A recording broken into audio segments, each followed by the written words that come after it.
Can we talk a little bit about the Say Hi to the Bad Guy album? The single, we put out the single, So Damn Hood. Um, but can you tell me, was there a completed album in your eyes as far as this is my album sequence, these are the songs, this is what I want to come out, or did it not go? Because I know you recorded the material, but did it go as far as, I know you had the artwork too, but did it go as far as having the track list, having everything packaged, ready to go? Listen, man. Pour me some Henny if you would. Let's get good. Homie, I'm so damn hood.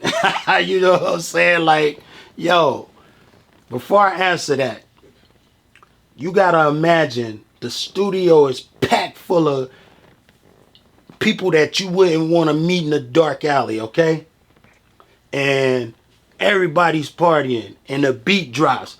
Bum, bum, bum, and everybody like, yeah. And I go in the booth and I say, pour me some Henny if you would. Let's get good. Homie, I'm so damn hood. And next thing you know, Cisco walk in and he say, let me sing that part. You know what I'm saying? And I was like, all right. And he goes in and puts the microphone up in the air and points it down toward the ground and gets under it to project his voice upward. And he just belts out some of the craziest notes you ever heard. And next thing I know, I'm looking around the room and everybody is dancing. And I'm like, yo, we got something. We got something. That was one of the greatest moments in my career. You know what I'm saying? And when we started to put the album together, we did the artwork, we had the album sequence. Should pull, his favors from different people, yo man, come get down with Crook, blah blah blah. We put the album together. Next thing I know, I come to the office and the album artwork is on a monster truck. And they like, you see the monster truck, we ready. And I'm like, all right, let's get it. You know, I got the billboard sitting on top of the office. You know, kids coming home from school, looking up at the billboard, cracking up, laughing at this cartoon figure of me sitting on the toilet stool saying I'm the shit. You feel me? It was popping. And then all of a sudden, it wasn't. And I was an artist. See, today, I'm a businessman too.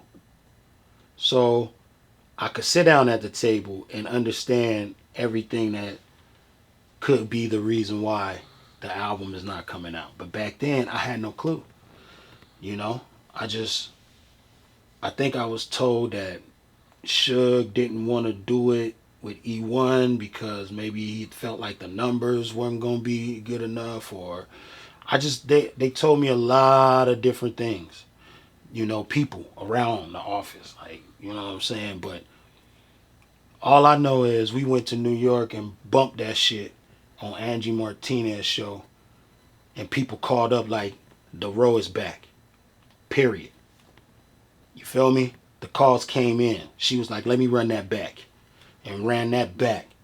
You hear me? So I was ready. But I can't even answer the question. Like, I don't know exactly why. But yeah, the album was ready to go. Okay.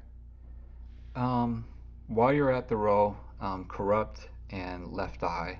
Well, Kurupt comes back, Left Eye joins. Can you tell me your experiences and any memories working with Left Eye when she came? You know what I loved about Left Eye? She brought a whole nother energy to the row. You know what I'm saying? She brought a whole nother energy to the row where she would be like, you taking care of your health? You know what I mean? It was a nurturing energy that she brought. You feel me? And I remember she had Dr. Sabi come to the office. And I had always read about Dr. Sabi. You know what I'm saying? because I grew up on the east side. We had a bookstore on Atlantic and Hill. And the bookstore was owned by my homeboy Elijah from Watts. And he stuffed that bookstore full of consciousness. Books written by people who were very conscious. And even though we were young and poor and rowdy, he made sure that we learned. So I was reading about Dr. Sebi and how he had cured HIV in somebody. You know what I'm saying? So that was my first question. How did you cure HIV? You know what I'm saying? And we had this long conversation. But that was because Left Eye brought him up to the office. You know what I mean? And allowed me to sit and talk with somebody who I had already read about.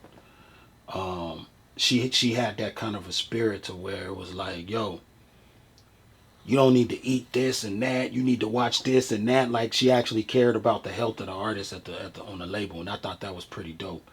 Working with her was dope too. We wrote songs together. You know what I'm saying? We did a lot of shit together. Um, I was on my way. We was going to Atlanta.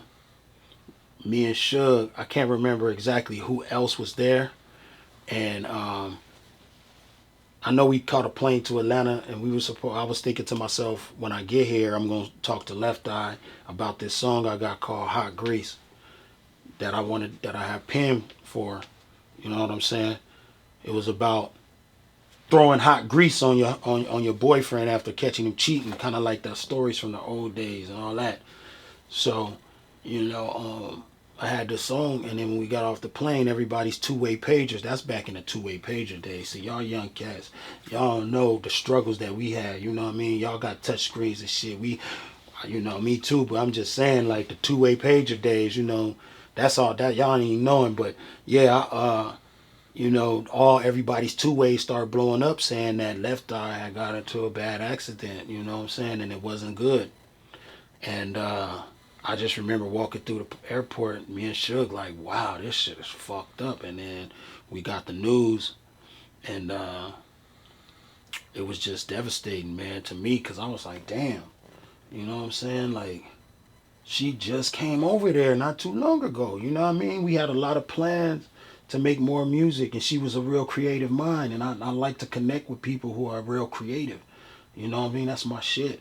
So I'm like, damn, man. And you know, she got family, and it was just all bad. But I do remember the XXL magazine cover shoot in Culver City. Jonathan Mannion shot that. You know, shout out to Jonathan Mannion. He's one of the, you know, greats when it comes to hip hop photography. And he shot that cover, you know what I mean? And Suge pulled all the Benzes in there, you know what I mean? And threw on the chinchilla, you feel me? And, you know, we was Avorexed up, and you know, Left Eye, we in there just like, yo, we about to take the game by storm. Y'all ready? So, you know, I choose to remember those times, man. Those were some good times. We had laughs, and it was really dope.